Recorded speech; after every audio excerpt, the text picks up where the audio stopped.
Kemi gjetur shumë pak raste. Por keni gjetë? Që ka pas, po.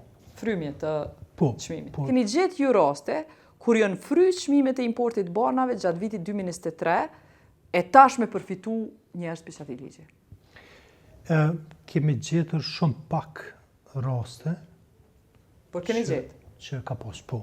Frymje të çmimit. Po, të gjitha dhënat, të gjitha rastet, qoftë edhe me analitikë nëse është nevoja, ne i kemi vënë dispozicion të komisionit që ka përcaktuar Ministria e Shëndetësisë për kulmin që përcakton tek. Apo më kallzon çysh u bë mashtrimi me çmime në vitin 2023, më shpjegoj më thjesht çysh u bë që ky mashtrim me çmimet banave. Jo, nuk mendoj që ka pas ndonjë mashtrim. Nganjëherë. E çka keni nxënë ju? Çka keni nxënë?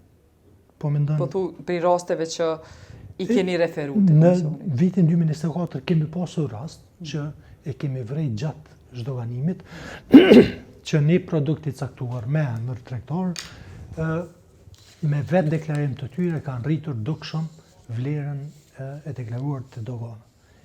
Këtë rast e kemi marrë dhe kemi dërguar si njoftim tek komisioni që është i përcaktuar prej ministrisë për mbikëqyrjen e çmimeve të tregut. A keni pas rastin 2023-s që keni nxënë kur ofry vlera e çmimit real?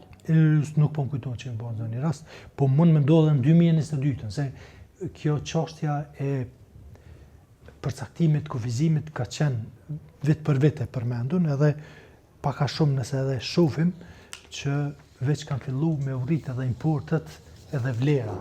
Sa herë që kompanit e parandjejnë, ose ka paralajmërim për kufizimet që përcaktohen treg, zakonisht i rritin importin e mallave në përgjithësi për me kriju stoqe të cilat mujnë me i liru në treg pa e nështru kufizimeve që janë paralajmëruar.